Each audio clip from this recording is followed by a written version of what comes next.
बिहार का कैसे नुकसान हो रहा है, हमारा संवैधानिक अधिकार क्या है। पिछली बार लोकसभा चुनाव में के समय भी आपातकाल के समय रोक दिया गया और फिर 25 साल के लिए उस समय रोका गया।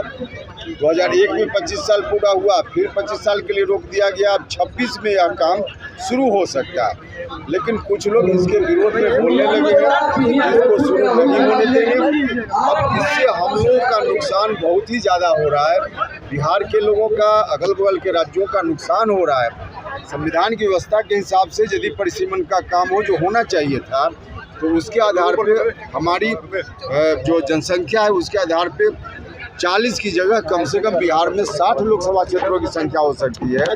विधानसभा क्षेत्रों की संख्या उसी अनुपात में बढ़ेगी। यह नहीं हो रहा है, जिसके चलते हमारा प्रतिनिधित्व कम हो जा रहा है लोकसभा में, राज्यसभा में। और साथ ही एक वोट एक व्यक्ति एक वोट एक मूल्य का जो सिद्धांत है, उस पर भी कुठाराघात हो रहा है।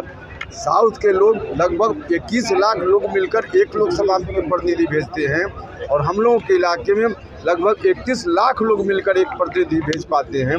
तो यह जो अन्याय है, इस अन्याय के खिलाफ हम सब लोग मिलकर हमने फैसला किया है कि हम लड़ेंगे, लेकिन तब लड़ पाएंगे जब लोगों तक यह बात पहुंच पाएगी कि परिसीमन क्या है, बिहार का कैसे नुकसान हो रहा है, हमारा संवैधानिक अधिकार क्या है। इसलिए रैली का हमने आयोजन किया, लोगों को अवेयर कराने के लिए, जानकारी देने के लिए।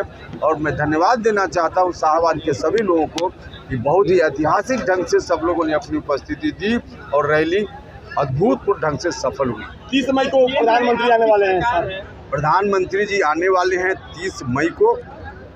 हमने आग्रह किया है और आपके माध्यम से भी आग्रह करते हैं कि बड़ी से बड़ी संख्या में सब लोग आएँ। 30 मई को इसी विक्रमगंज के इलाके में आएंगे प्रधानमंत्री जी।